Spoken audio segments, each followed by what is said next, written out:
Hello दोस्तों, नमस्कार। आज की वीडियो में मैंने टीजीटी पीटी फिजिकल एजुकेशन परीक्षा पिछली सारी परीक्षाओं में पूछे गए इससे संबंधित कुछ क्वेश्चन, आने वाली एलटी परीक्षा जो 1-2 महीने में शायद इसका विज्ञापन भी आ जाए, तो एलटी परीक्षा के लिए भी ये वीडियो मेरी बहुत ज़्यादा कारगर होगी। ठीक है, आइए देखिए आज का पहला क्वेश्चन। आज का पहला क्वेश्चन क्या है? भारत के प्राचीन इतिहास में किस काल में शारीरिक शिक्षा का स्वर्णकाल कहा जाता है? शारीरिक शिक्षा का स्वर्णकाल कहा जाता है कौन से समय से? सिंधु घाटी की सभ्यता से, या महाकाव्य काल से, हर्ष काल से, या नवपाषाण काल से? तो शारीरिक शिक्षा के स्वर्ण युग की अगर बात होगी तो वो था आपका स्वर्णकाल कौन सा? महाकाव्य काल, यानी रामायण और महाभारत का काल। ठीक है, अगला क्वेश्चन है आपका, कौन मुगल सम्राट अच्छा तैराक था? अच्छा तैराक कौन सा था? अकबर था, हुमायूं था, बाबर था, या जहांगीर था? तो अच्छा जो तैराक था वो था आपका कौन सा? बाबर। बाबर बादशाह जो था अच्छा तैराक था। ठीक है, अगला क्वेश्चन देखिए, राजकुमारी अमृत कौर कोचिंग स्कीम को कब लागू किया? कौन सी है? राजकुमारी अमृत कौर कोचिंग स्कीम को कब लागू किया गया था? 1949, 1953, 1951 या 1959? तो कब क्या इसको स्टार्ट किया गया था Amrita Kaur coaching centre coaching scheme को? तो ये किया गया था आपका 1953 में। 1953 में अमृता कौर कोचिंग स्कीम लागू की गई थी। अगला क्वेश्चन देखिए, अगला है आपका, शारीरिक शिक्षा का लक्ष्य क्या होता है? लक्ष्य क्या है इसका? मनुष्य का शारीरिक विकास, मनुष्य का मानसिक विकास, मनुष्य का सामाजिक विकास, या मनुष्य का सर्वांगीण विकास? देखिए, मनुष्य का शारीरिक विकास भी होता है, मनुष्य का मानसिक विकास भी होती है, मनुष्य का सामाजिक विकास। और इसका आंसर जो होगा वो होगा ये डी वाला, क्योंकि मनुष्य का सर्वांगीण विकास करना ही शारीरिक शिक्षा का लक्ष्य होता है। ठीक है, अगले देखिए, मनोरंजन का सिद्धांत का प्रतिपादक किसने किया? प्रतिपादन कौन सा है? मनोरंजन का सिद्धांत। मनोरंजन का सिद्धांत का प्रतिपादन किसने किया है? कार्ल ग्रूज ने, जॉन डीबी ने, या कार्ड गेम्स और GT W पैट्रिक ने, या प्रोफेसर मैकडूगल ने? तो मनोरंजन का जो सिद्धांत है वो दिया है आपका किसने? मनोरंजन का सिद्धांत किसने किया बताओ? तो वो किया था प्रोफेसर मैकडूगल ने। प्रोफेसर मैकडूगल ने। ठीक है,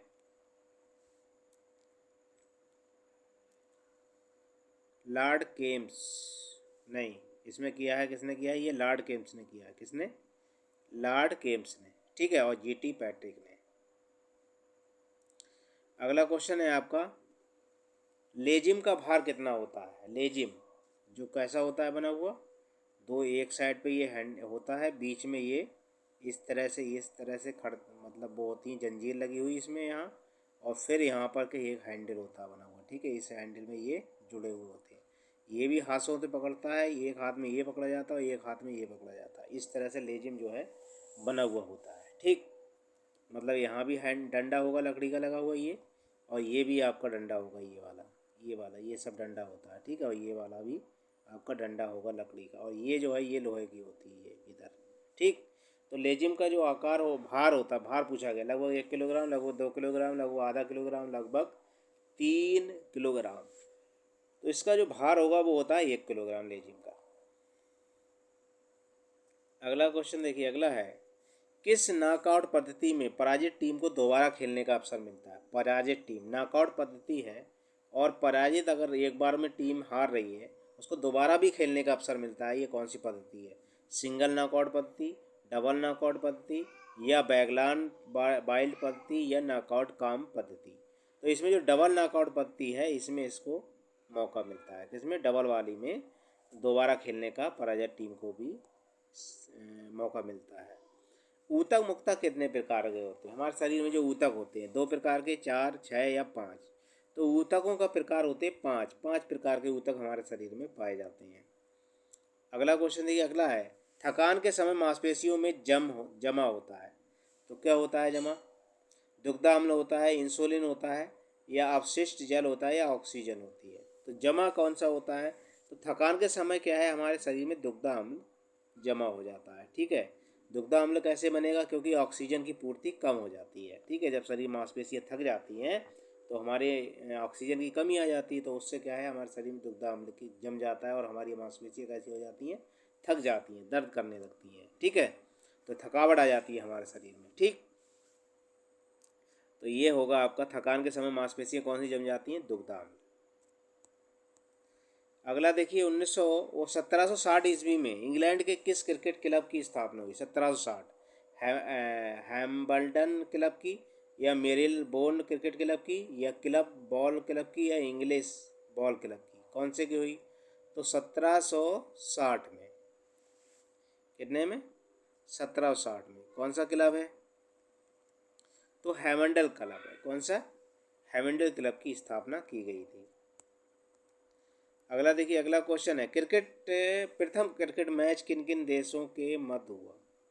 प्रथम क्रिकेट मैच किन किन देशों के मध्य खेला गया था? Bharat England, England West Indies, Bharat Australia, और ऑस्ट्रेलिया इंग्लैंड और ऑस्ट्रेलिया, इन दोनों के बीच में पहला क्रिकेट मैच खेला गया था। और इन दोनों देशों का जो राष्ट्रीय खेल है वो भी आपका कौन सा है? क्रिकेट ही है, क्रिकेट है इनका। ठीक है, दोनों का, इंग्लैंड का और ऑस्ट्रेलिया का राष्ट्रीय खेल अगर पूछा जाए तो क्रिकेट आएगा आपका। अगला देखिए, 20 विश्व कप क्रिकेट, प्रथम T20 विश्व कप क्रिकेट का मैच का विजेता राष्ट्र कौन था? पाकिस्तान, ऑस्ट्रेलिया, श्रीलंका और भारत। तो इसका जो विजेता था वो था आपका भारत, जिसने पाकिस्तान को फाइनल में हराया था। ठीक है, अगला क्वेश्चन देखिए, अगला है प्राचीन काल में रोम में फुटबॉल किस नाम से प्रचलित था? प्राचीन काल में रोम में फुटबॉल किस नाम से प्रचलित था? किसके? बॉल गेम के, या धावन बॉल गेम के, या हार्पेस्टम के, या सुचू के नाम से? किस नाम से था ये? प्राचीन काल में रोम में फुटबॉल किस नाम से प्रचलित था? तो प्राचीन काल में किस नाम से था ये? तो ये था आपका कौन से? हार्वेस्टम। किसके? हार्वेस्टम नाम से था। किसके? हार्वेस्टम नाम से। अगला क्वेश्चन देखिए, अगला है फुटबॉल में वजन पूछा जा रहा है, या फुटबॉल का वजन कितना होता है? कितना होता है? 10 से 12 औंस, 14 से 16 औंस, 16 से 18 औंस, या 18 से 20 औंस। तो फुटबॉल के वजन का औंस जो वजन होता है वो होता है 14 से 16 औंस। ठीक है, अगला देखिए, अगला क्वेश्चन है मध्यकाल में फ्रांस में हॉकी के प्राचीनतम रूप को कहा जाता था? मध्यकाल में फ्रांस में हॉकी के प्राचीनतम रूप को क्या कहा जाता था? सटी कहा जाता था, थोमे कहा जाता था, हॉके कहा जाता था, या बुली कहा जाता था? तो इसे कहा जाता था हॉके प्राचीन काल में। ठीक है, मध्यकाल में फ्रांस में हॉकी को कहा जाता था हॉकी। ठीक है, अगला क्वेश्चन देखिए, भारतीय हॉकी टीम ने किन किन एशियाई खेलों में स्वर्ण पदक जीता है? कौन कौन से समय पे एशियाई खेलों में स्वर्ण पदक जीता है? 62, 66, 98, 66, 70, 28, 66, 98, 2000, या 62, 66, 2000? तो इसके द्वारा जो हॉकी में एशियाई खेलों में स्वर्ण पदक जीता गया है वो जीता गया आपका 66, 98 और 2002 में। आपका सी सही होगा। अगला देखिए, बास्केटबॉल खेल की शुरुआत निम्नलिखित में से कौन से सन में हुई? बास्केटबॉल की शुरुआत कब हुई? 1832 में, या 1691 में, 1791 ईस्वी में, या 1891 में? तो इसकी जो स्टार्ट हुई है वो 1891 में, मतलब बास्केटबॉल की शुरुआत हुई है 1891।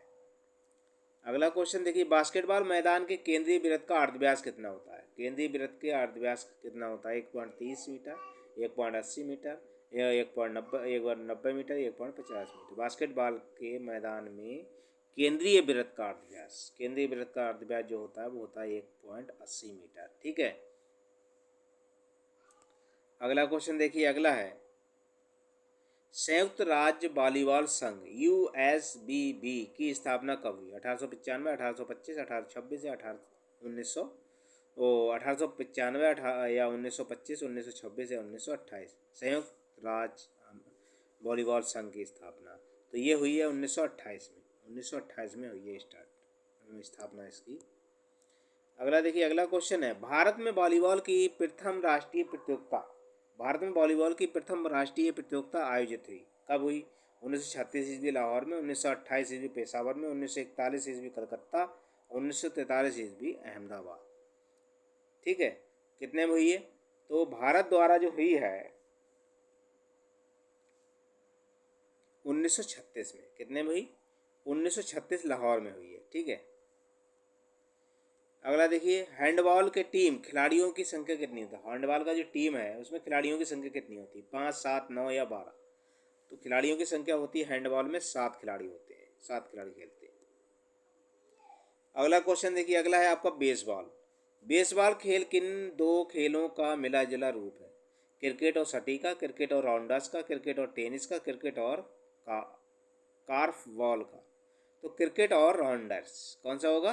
क्रिकेट और राउंडर्स का ये मिला जुला रूप है बेसबॉल। अगला देखिए, अगला है, प्राचीन काल में फ्रांस में लॉन टेनिस को किस नाम से पुकारा जाता था? प्राचीन काल में फ्रांस में लॉन टेनिस को किस नाम से पुकारा जाता था? किस नाम से पुकारा जाता था? तो इसको पुकारा जाता था आपका, कौन सा होगा? ज्यू द पॉम। क्या पुकारा जाता? प्राचीन काल में फ्रांस में लॉन टेनिस को पुकारा जाता था ज्यू द पॉम नाम से। ठीक है, फ्रांस में।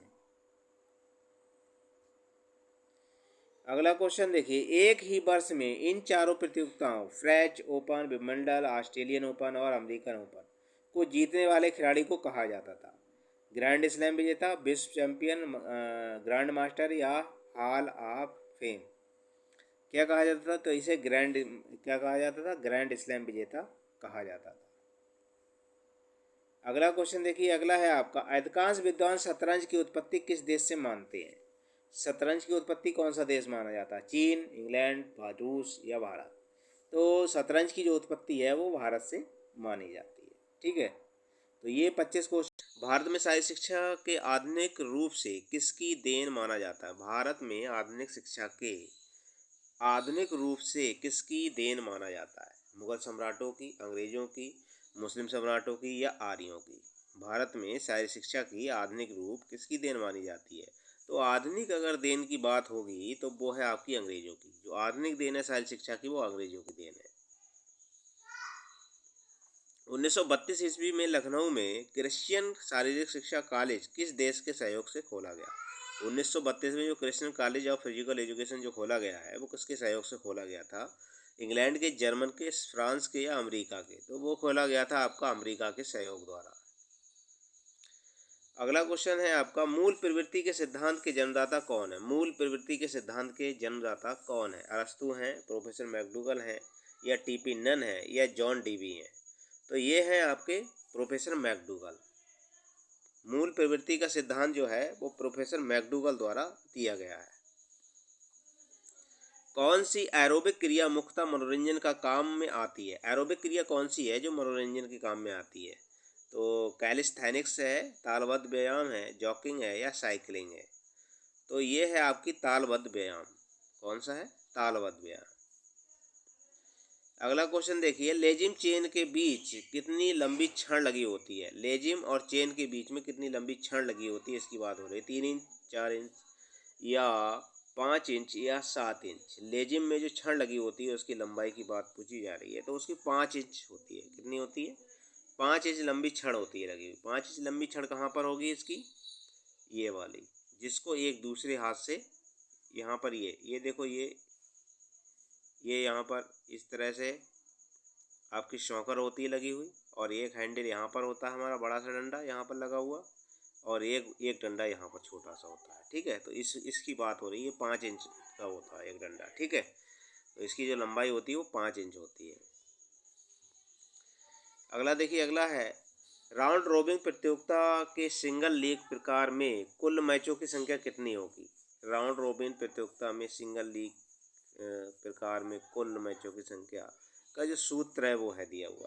तो n ब्रैकेट n-2/2 या कैपिटल n n+1/2 या n n-1/2 है या n गुणे n-2/2। तो इसका जो सूत्र होगा वो होगा ये आपका क्या है निकालने का। राउंड रोबिन प्रतियोगिता में सिंगल लीग का कुल मैचों की संख्या निकालने का सूत्र है ये, ठीक है। इससे आपको पता चल जाएगा कि कितने मैच होने हैं। अगला देखिए, अगला है आपका हमारी खोपड़ी में कुल कितनी अस्थियां होती हैं? 22 होती हैं, 20 होती हैं, 14 होती हैं या 8 होती हैं? हमारी खोपड़ी की अगर बात आएगी तो अस्थियों की संख्या होती है 22, लेकिन अगर कहीं 29 भी दे दें तो वो भी आपका सही होगा। लेकिन ये देख लेना, इसमें अगर 29 है और 22 है तो आपको 29 लगानी है, ठीक है, क्योंकि 29 हड्डियाँ भी होती हैं। इसमें कान की हड्डियाँ जो छोटी छोटी हैं वो नहीं गिनी गई है। अगला देखिए, अगला है अशुद्ध रुधिर में हृदय तक पहुंचने वाली नलिकाएं कहलाती हैं। अशुद्ध रुधिर में हृदय तक पहुंचाने वाली नलिकाएं, अशुद्ध रुधिर को जो हृदय तक पहुंचा रही हैं वो नलिकाएं कौन सी होती है? धमनी होती हैं, शिराएं होती हैं, नलिकाएं होती हैं, नसें होती हैं। तो उनका नाम है शिराएं। कौन सी होती हैं वो हमारी होती हैं शिराएं, ठीक है, क्योंकि शिराएं ही पहुंचाती हैं हमारे शरीर में रुधिर, अशुद्ध रुधिर के लिए। अब देखिए, सामान्यतः महिलाओं में फेफड़ों का भार कितना होता है? सामान्यतः महिलाओं में फेफड़ों का भार जो पूछा गया है 1100 ग्राम होगा, 900 ग्राम होगा, 950 ग्राम होगा या 800 ग्राम होगा। तो महिलाओं में फेफड़ों का भार होता है आपका 900 ग्राम, और पुरुषों को पूछा जाएगा तो होता है 1100 ग्राम, ठीक है। क्रिकेट की अधिकतर नियमावली किस क्लब द्वारा तैयार की गई? क्रिकेट की अधिकतर नियमावली किस क्लब द्वारा तैयार की गई? तो हैमिल्टन क्लब द्वारा, इंग्लिश बॉल क्लब द्वारा या मेरीबोन क्रिकेट क्लब द्वारा, या इनमें से कोई नहीं। तो ये था आपका मोरिलबोन क्रिकेट क्लब, ठीक है। ये मोरी मेरी मेरिनबोन क्रिकेट क्लब द्वारा अधिकतर जो है नियमावली तैयार की गई थी क्रिकेट की। भारत में क्रिकेट सबसे पहले कब खेला गया? भारत में क्रिकेट सबसे पहले कब खेला गया? 1703 में, 1721 में, 1761 में या 1559 में। तो भारत में सबसे पहले जो खेला गया था क्रिकेट, वो खेला गया था आपका कितने में? ये खेला गया था आपका 1721 में, खंभात में, ठीक है। अगला क्वेश्चन देखिए, अगला है विकेट बल्ला यानी बैट का अधिकतम भार कितना होता है? 4 पाउंड, 2 से 4 पाउंड या 2 से 5 पाउंड या 3 पाउंड।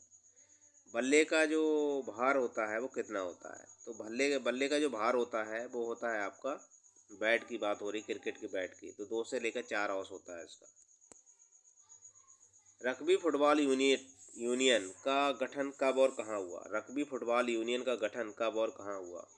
तो कितने में हुआ? 1897 पेरिस में, 1871 इंग्लैंड में, 1891 में या 1870 इंग्लैंड में। रग्बी फुटबॉल यूनियन, तो रग्बी फुटबॉल यूनियन का जो गठन हुआ है वो 1891 में, वो 1871 में आपका इंग्लैंड में हुआ है। फुटबॉल के, अगला क्वेश्चन है आपका, फुटबॉल मैदान के केंद्रीय वृत्त का व्यास कितना होता है? केंद्रीय वृत्त जो होता है 4 गज होगा, 7 गज होगा, 8 गज होगा या 10 गज होगा। तो उसका होता है केंद्रीय वृत्त 10 गज का। Black Heath rugby and hockey club की स्थापना कब की गई? तो ये हुई 1860 में, 1861, 1874, 1883। तो ये हुई है आपकी 1861 में, 1861 ईस्वी में इसकी स्थापना की गई थी। रग्बी, वो ब्लैक हीथ रग्बी एवं फुटबॉल क्लब स्थापना। अगला देखिए, भारतीय महिला हॉकी में किस राष्ट्रमंडल खेल में स्वर्ण पदक जीता? भारतीय महिला हॉकी में किस राष्ट्रमंडल खेल में स्वर्ण पदक जीता? 2002 मैनचेस्टर, 2030 हैमिल्टन, 1982 ब्रिस्बेन में या 1962 पर्थ में। तो ये था आपका 2002 मैनचेस्टर में। अगला क्वेश्चन देखिए, अमेरिका धर्म प्रचारकों ने बास्केटबॉल खेल को किस देश में आरंभ किया? अमेरिकी धर्म प्रचारक बास्केटबॉल को किस देश में प्रारंभ किया? भारत में, कनाडा में, इंग्लैंड ने या इंडोनेशिया में। तो इन्होंने भारत में इसका प्रचार प्रसार किया। अगला देखिए, बास्केटबॉल मैच के बीच में अंतराल अवधि कितनी होती है? 5 मिनट की, 10 मिनट की, 15 मिनट की या 20 मिनट की। तो अंतराल अवधि जो होती है वो होती है आपकी 10 मिनट की। 10 मिनट का अवकाश होता है बीच में। वॉलीबॉल को आरंभ में किस नाम से पुकारा जाता था? वॉलीबॉल को आरंभ में किस नाम से पुकारा जाता था? तो बॉल गेम से, नेट गेम से या मिंटो नेट से या नेट बॉल से। तो वॉलीबॉल को आरंभ में जो पुकारा जाता था वो मिंटो नेट नाम से पुकारा जाता था। अगला क्वेश्चन है, वॉलीबॉल को ओलंपिक में कब शामिल किया गया? 1960 रोम में, 1964 टोक्यो, 1980 मॉस्को या 1984 लॉस एंजल्स में? तो वॉलीबॉल को ओलंपिक में जो शामिल किया गया वो 1964 टोक्यो से 1964 टोक्यो से वॉलीबॉल को शामिल किया गया था। अगला देखिए, हैंडबॉल मैदान के गोल पोस्ट की चौड़ाई गुणे ऊंचाई बताइए। हैंडबॉल मैच में गोल पोस्ट की चौड़ाई एवं ऊंचाई बताइए, कितनी होती है? तो वो होती है आपकी 3 × 2 मीटर। कितनी होती है? 3 × 2 मीटर होती है। अगला क्वेश्चन देखिए, बेसबॉल मैदान का आकार होता है। बेसबॉल मैदान का आकार कितना होता, कैसा होता है? आयताकार, वर्गाकार, वृत्ताकार या डायमंडाकार? तो बेसबॉल का जो मैदान होता है वो होता है आपका डायमंडाकार होता है। अमेरिका में टेनिस को आरंभ करने का श्रेय प्राप्त है। अमेरिका में टेनिस को आरंभ करने का श्रेय किसको है? कुमारी ई आउट ब्रिज को, मेजर वाल्टर बिग फील्ड को, या स्पेंसर गौर को, या ए नाय स्मिथ को? तो ये है कुमारी ई आउट ब्रिज को। अब लान टेनिस स्तंभों का व्यास कितना होता है? लान टेनिस के स्तंभों का व्यास पूछा जा रहा है। 5 इंच होगा, 5.5 इंच होगा, 5 सही 3/4 इंच होगा, या 6 इंच होगा? तो वो होता है आपका टेनिस के स्तंभों का जो व्यास होता है वो 6 इंच होता है लान टेनिस के। अगला है आपका, भारतीय टेबल टेनिस फेडरेशन की स्थापना कब हुई? 1928, 1938, 1948 या 1958? तो ये हुई है आपकी कितने में? 1900 भारतीय टेबल टेनिस फेडरेशन की स्थापना कितने में हुई है? 19 पहला होगा सही, दूसरा होगा। तो भारतीय टेबल टेनिस फेडरेशन की जो स्थापना हुई है वो हुई है आपके 1938 में। कितने में? 1938 में हुई है इसकी स्थापना। अगला क्वेश्चन देखिए, अगला है, इस खेल के आयोजन एवं प्रचार प्रसार करने वाली संस्था फेडरेशन इंटरनेशनल फीडे की स्थापना कब हुई? इस मतलब बैडमिंटन की बात हो रही है, ठीक है। तो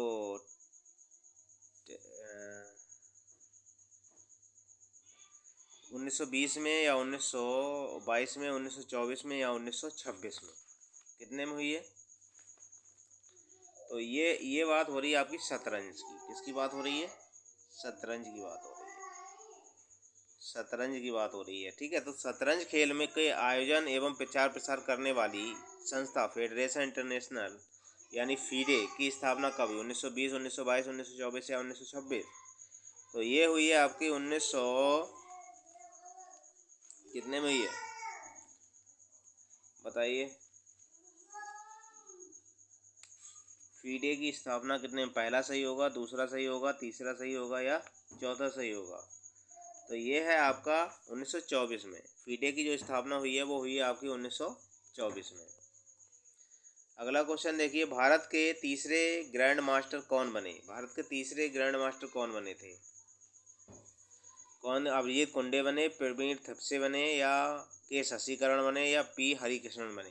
तीसरे, भारत के तीसरे ग्रैंड मास्टर यानी जो शतरंज में बनते हैं उसकी बात हो रही है। तो भारत के तीसरे ग्रैंड मास्टर कौन बने थे? तो वो बने हैं आपके प्रवीण थिपसे। प्रवीण थिपसे आपके तीसरे ग्रैंड मास्टर बने थे। अगला क्वेश्चन देखिए, अगला है, बैडमिंटन की सबसे प्रतिष्ठित प्रतियोगिता कौन सी है? उबेर कप है, थॉमस कप है, या सुधीरमन कप है, या ऑल इंग्लैंड बैडमिंटन चैंपियनशिप है? बैडमिंटन की सबसे प्रतिष्ठित प्रतियोगिता कौन सी है? तो कौन सी है इसमें बैडमिंटन की सबसे? तो ये है आपकी कौन सी? All England badminton. कौन सी है? ऑल इंग्लैंड बैडमिंटन चैंपियनशिप, ठीक है। अगला क्वेश्चन देखिए, अगला है आपका, निम्नलिखित में से कौन सी सर्विस बैडमिंटन की नहीं है? बैडमिंटन की सर्विस कौन सी नहीं है? तो उड़न सर्विस नहीं है, या ग्राउंड सर्विस नहीं है, या नीची सर्विस नहीं है, या ड्राइव सर्विस नहीं है? बैडमिंटन की कौन सी सर्विस नहीं है? तो इसमें जो है ग्राउंड सर्विस नहीं है। अगला क्वेश्चन देखिए, बंगाल एवं बिहार में कबड्डी का कौन सा नाम प्रचलित है? Hututu, hadudu, या चेड गुडू, या थी चुन? तो बिहार में और बिहार और बंगाल में कबड्डी का जो प्रचलित रूप है वो है आपका हु डू डू, मतलब ये बी वाला हु डू डू कबड्डी का चलता है। पोलो के बेस्ट चेस्टर कप की शुरुआत कब हुई थी? पोलो के बेस्ट चेस्टर कप की शुरुआत कब हुई थी? 1905, 1909, 1921 या 1937 में? तो वो हुई थी आपकी 1909 में। पोलो के बेस्ट चेस्टर कप की जो शुरुआत हुई है वो 1909 में हुई थी। एक टीम में खिलाड़ियों की संख्या होती है। वाटर पोलो की एक टीम में खिलाड़ियों की संख्या कितनी होती है? तो 7 अतिरिक्त होती है या 11, 7 या 3 अतिरिक्त, 11 या 4 अतिरिक्त, 7 या 4 अतिरिक्त, या 9 या 3 अतिरिक्त? तो वाटर पोलो में जो होती है वो होती है आपकी 7 और 4 अतिरिक्त होते हैं खिलाड़ी। अगला देखिए, अगला है भारत में खो खो का जन्म स्थान कहाँ माना जाता है? भारत में खो खो का जन्म स्थान कहाँ माना जाता है? मुंबई में, बड़ौदा में, पुणे में या कोलकाता में? तो भारत में जो खो खो का जन्म स्थान है वो बड़ौदा माना जाता है। अगला क्वेश्चन देखिए, अगला क्वेश्चन है आपका, जिस जर्मन अध्यापक ने 1776 ईस्वी में सर्वप्रथम जिम्नास्टिक का प्रशिक्षण देना शुरू किया था, किसने जिम्नास्टिक का प्रशिक्षण देना सबसे पहले शुरू किया था? तो जो है फ्रीडरिक साइमन है, या समुएल इमाइल जैक्सन है, या जॉन क्रिस्टीफोर्ड हैं, या कैली पैट्रिक हैं? तो पहले का देखिए, पहले का जो होगा वो, तो इसमें जो होगा आंसर इसका, तो इसका होगा कौन सा? जोहेन फ्रीडरिक साइमन। ठीक है। अगला क्वेश्चन देखिए, मुक्केबाजी को प्रथम बार ओलंपिक में कब शामिल किया गया? मुक्केबाजी को ओलंपिक में कब शामिल किया गया? 1900 पेरिस, 1904 सेंट लुई, 1908 लंदन या 1920 एडपर्ब? तो किसमें हुई थी आपके? ये जो हुई थी वो थी आपकी कहाँ पर? सेंट लुई में। 1904 सेंट लुई में मुक्केबाजी को प्रथम बार ओलंपिक में शामिल किया गया था। आधुनिक युग में तैराकी का सर्वप्रथम प्रचलन किस देश के समुद्र किनारे हुआ? यूनान के, इंग्लैंड के, फ्रांस के या इटली के? तो ये हुआ था समुद्र किनारे किसके? इंग्लैंड के समुद्र किनारे। अगला क्वेश्चन है, तैराकी का प्रथम अर्जुन पुरस्कार 1961 पाने वाले तैराक हैं? सचिन नाग, मेहर सेन, बजरंगी प्रसाद या खजान सिंह? तो ये हैं आपके कौन? 1961 की बात हो रही है। तैराकी का प्रथम अर्जुन पुरस्कार पाने वाले सचिन नाग है, मेहर सिंह, बजरंगी प्रसाद या खजान सिंह है? कौन से हैं? ए होगा, बी होगा या सी होगा? ये जो तैराकी के होंगे तैराकी के का जो अर्जुन पुरस्कार मिला था वो मिला था आपका बजरंगी प्रसाद को। ठीक है। अगला देखिए, अगला क्वेश्चन है आपका, भारोत्तोलन को ओलंपिक खेलों में कब शामिल किया गया? 1896, 1900, 1904 या 1990 में? तो भारोत्तोलन को ओलंपिक में शामिल किया गया था वो किया गया था 1896 में। कितने में? 1896 में से शामिल कर लिया गया था। अगला क्वेश्चन देखिए, अगला है, कुश्ती का आरंभिक स्थल किस देश को माना जाता है? कुश्ती का आरंभिक स्थल कौन सा देश है? यूनान, मिस्र, भारत या जापान? तो कुश्ती का आरंभिक जो देश है वो है आपका भारत। भारत से ही कुश्ती स्टार्ट हुई है। जूडो अखाड़े का आकार कैसा होता है? लंबाकार, आयताकार, वर्गाकार या गोलाकार? जूडो अखाड़ा, जूडो अखाड़ा जो होता है वो होता है आपका वर्गाकार। गोल्फ खेल का प्राचीनतम रूप किस में मिलता है? गोल्फ खेल का प्राचीनतम रूप किस में मिलता है? आयरलैंड में, इंग्लैंड में या स्कॉटलैंड में या फ्रांस में? गोल्फ का प्राचीनतम रूप, तो गोल्फ का प्राचीनतम रूप जो मिलता है वो मिलता है स्कॉटलैंड में गोल्फ का। ठीक है। अगला देखिए, बिलियंडर्स खेल की शुरुआत किसने और कब की थी? बिलियंडर्स की, तो ब्रिटिश सम्राट जॉर्ज बी ने 2000 ईसा पूर्व में, 200 ईसा पूर्व में, या एलिजाबेथ प्रथम इंग्लैंड 19वीं शताब्दी में, या फ्रांसीसी सम्राट लुइस चौदहवें 400 ईसा पूर्व में, या लुइस 5 फ्रांस 200 ईसा पूर्व में? बिलियंडर्स खेल की शुरुआत किसने की थी? तो बिलियंड्स से की थी फ्रांसीसी सम्राट लुइस ने। किसने? फ्रांसीसी सम्राट जो लुइस 14वें थे, इन्होंने 400 ईसा पूर्व की थी इसकी शुरुआत बिलियंडर्स खेल की। अगला क्वेश्चन देखिए, स्कूनर खेला जाता है कैरम बिलियंडर्स मेज पर, इंग्लिश बिलियंडर्स मेज पर, वृत्ताकार मेज पर, वर्गाकार। तो स्कूनर खेला जाता है आपका इंग्लिश बिलियंडर्स मेज पर। अगला क्वेश्चन देखिए, कौन सा खेलों की रानी कहा जाता है? कौन से खेल को खेलों की रानी कहा जाता है? तैराकी, एथलेटिक्स, जिम्नास्टिक या फुटबॉल? तो एथलेटिक्स जो है उसको आप खेलों की रानी कहा जाता है। अगला देखिए, अंतर्राष्ट्रीय स्तर पर स्टीपल चेंज की कितने मीटर की दौड़ हो? स्टीपल चेंज कितने मीटर की दौड़ होती है अंतर्राष्ट्रीय स्तर? 2000 मीटर, 3000 मीटर, 5000 मीटर या 3200 मीटर? तो इसमें होती है कितनी? 3000 मीटर स्टीपल चेंज होती है। अब देखिए, हेप्टाथलॉन में 2 दिन तक कितनी स्पर्धाओं का आयोजन होता है? 5, 7, 5, 8, 7 या 14? तो 7 स्पर्धाएं होती हैं 2 दिन तक, ये प्रतियोगिता चलता है और ये महिलाओं के लिए होता है। कौन सा किसके लिए होता है? महिला प्रतियोगिता है ये, ठीक है, याद रखना, ये महिला प्रतियोगिता है, वुमेन प्रतियोगिता, ठीक है, हेप्टाथलॉन। और डेकाथलॉन की बात होती तो वो पुरुष प्रतियोगिता थी, उसमें 10 खेल होते हैं। अगला देखिए, तिरुपत कूद में टेक ऑफ बोर्ड की अवतरण लेक कितनी दूरी पर होता है? टेक ऑफ बोर्ड जो होता है उसमें आपका ये पूछा जाएगा कि जो ये इस तरह जो होता है, ठीक है, तिरुपत, तो इसमें क्या होता है, टेक ऑफ बोर्ड कितनी दूरी पर होता है? तो अगर तिरकूद की बात आएगी तो टेक ऑफ बोर्ड होता है करीब कितने मीटर पर? 13 मीटर पर। तो 13 मीटर पर तो पुरुषों के लिए होता है, कितने में? पुरुषों के लिए होता है ये 13 मीटर, ठीक है। और अगर महिलाओं की बात आ जाएगी तो 11 मीटर पर होता है, महिलाओं का 11 मीटर पर होता है, यानी महिलाओं के लिए तिरकूद अगर महिला होगी तो 11 मीटर पर होगा, और अगर पुरुष होंगे तो 13 मीटर पर होगा, ठीक है, 13 मीटर पर। तो इसका 13 मीटर सही है। अगला देखिए, अगला है, प्राचीन ओलंपिक खेल का आरंभ हुआ है, पर प्राचीन ओलंपिक कब आरंभ हुए थे? तो 394 ईसा पूर्व में, या 493 ईसा पूर्व में, या 676 ईसा पूर्व, 776 ईसा पूर्व में? तो ये थे आपके 776 ईसा पूर्व में प्राचीन ओलंपिक्स स्टार्ट हुए थे। अगला देखिए, 29वें ओलंपिक खेल 2008 में कहाँ आयोजन हुआ था? बीजिंग चीन में, एथेंस यूनान में, पुरान दक्षिण कोरिया में या हिरोशिमा में? तो 2008 का जो 29वां ओलंपिक था वो आपका बीजिंग चीन में हुआ था, ठीक है, किसमें हुआ था? बीजिंग चीन में इसका आयोजन हुआ था।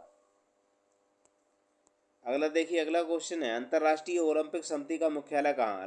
अंतर्राष्ट्रीय ओलंपिक समिति बहुत पूछा जाता है ये, ठीक है। तो ग्रीस यूनान में है, लंदन इंग्लैंड में है, या पेरिस फ्रांस में, या लुसाने स्विट्जरलैंड में? तो अंतर्राष्ट्रीय ओलंपिक समिति का जो मुख्यालय है वो लुसाने यानी स्विट्जरलैंड में है। अगला क्वेश्चन देखिए, व्यक्तिगत रूप से प्रथम ओलंपिक स्वर्ण पदक जीतने वाले भारतीय कौन थे? व्यक्तिगत रूप से पहला स्वर्ण पदक जो जीता गया है, केडी यादव द्वारा, अभिनव बिंद्रा द्वारा, या राजवर्धन सिंह राठौर द्वारा, या लिएंडर पेस द्वारा? तो ये अभिनव बिंद्रा द्वारा जीता गया है निशानेबाजी में 10 मीटर एयर पिस्टल में। कितने पे? 10 मीटर एयर पिस्टल पे है ये, ठीक है, एयर पिस्टल में जीता गया था 10 मीटर में। और व्यक्तिगत है और सबसे कम उम्र के ये ओलंपिक विजेता थे, ओलंपिक स्वर्ण पदक विजेता, ठीक है। प्रथम एशियाई खेल किस वर्ष आयोजित किए गए थे? प्रथम एशियाई खेल कब आयोजित किए गए हैं? 4 मार्च 1950, 4 मार्च 1951, 4 मार्च 1952 या 4 मार्च 1954 में? तो ये 4 मार्च 1951 में स्टार्ट हुए थे एशियाई खेल। तीसरे एशियाई खेल कब और कहाँ आयोजित किए गए? 1956 जकार्ता, 1958 टोक्यो, 1962 जकार्ता या 1966 बैंकॉक? तीसरे एशियाई खेलों की बात हो रही है। तो तीसरे एशियाई खेल कहाँ पर हुए थे आपके? ये होते 1958 टोक्यो में, 1958 टोक्यो में हुआ था तीसरा एशियाई खेल। अगला देखिए, विश्व स्तर पर ओलंपिक खेलों में के बाद दूसरा बड़ा खेलोत्सव माना जाता है, एशियाई खेल, या एप्लो एशियाई खेल, या राष्ट्रमंडल खेल, या सैफ खेल? तो देखिए, अगर विश्व स्तर पर ओलंपिक खेल जो है वो पहले नंबर पर है, ओलंपिक खेल जो है वो पहले नंबर पर है, दूसरे नंबर पर आपका राष्ट्रमंडल खेल है, और तीसरे नंबर पर आपका एशियाई खेल है, और चौथे नंबर पर जो आता है वो आपका सैफ है, ये चौथे नंबर पर, ठीक है। क्रम लिखने के लिए आ जाए, क्रम से लगाने के लिए, तो पहले ओलंपिक, दूसरे नंबर पर राष्ट्रमंडल खेल, तीसरे नंबर पर एशियाई खेल, और चौथे नंबर पर सैफ खेल, इस तरह से क्रम होता है। अगले देखिए, 19वां है सवाल, 19वें राष्ट्रमंडल खेल का कहाँ पर आयोजित होंगे? 19वें राष्ट्रमंडल खेल कहाँ आयोजित होंगे? 2010 नई दिल्ली में, 2008 बीजिंग, 2010 पर्थ में या 2008 पर्थ में? तो ये 19वां ओलंपिक खेल जो था उसका जो आयोजन हुआ था वो 1984 में हुआ। ओ, कहाँ पर हुआ था? 19वें राष्ट्रमंडल खेलों का आयोजन कहाँ पर हुआ था? तो ये देखिए 19वां जो राष्ट्रमंडल खेल था वो यही था, चीन, बीजिंग। ठीक है। अगला देखिए, प्रथम सैफ खेल कब और कहाँ आयोजित हुए थे? प्रथम सैफ खेल कहाँ आयोजित हुए थे? 1980 में, 1982, 1984, 1986? तो ये हुए थे 1984 में प्रथम सैफ खेल। कहाँ पर आयोजित हुए थे? ये काठमांडू में हुए थे, नेपाल में। कहाँ पर? नेपाल में हुए थे। ठीक है। नेपाल की राजधानी जो काठमांडू है वहाँ पर हुए थे, काठमांडू में। ठीक है। अगला देखिए, अगला क्वेश्चन है, नौवे सैफ खेल 2004 किस देश के प्रथम बार भाग लिया? अफगानिस्तान ने, मालदीव ने, म्यांमार ने या भूटान ने? तो नौवे सैफ खेल में जो भाग लिया गया था पहली बार 2004 में, वो हुआ था आपका अफगानिस्तान द्वारा भाग लिया गया था। अगला देखिए, टेनिस का मक्का किस प्रतियोगिता को कहा जाता है? डेविस कप को, विंबलडन कप को, ऑस्ट्रेलिया ओपन को या फ्रेंच ओपन को? तो विंबलडन कप जो होता है उसके लिए ही हम टेनिस का मक्का कहते हैं। अगला क्वेश्चन है आपका, डेविस कप नामकरण किस प्रसिद्ध टेनिस खिलाड़ी के नाम पर है? डेविस कप किसके नाम पर पड़ा है? जोएन एडवर्ड डेविस, या डवाइट फिली डेविस, या मिशियन स्माइट डेविस, या आर्थर सी डेविस? तो डेविस कप का जो नामकरण हुआ है वो हुआ है डवाइस फिली डेविस। डवाइस फिलिस फिली डेविस के नाम से इसका नामकरण किया गया है। ठीक है। तो ये जो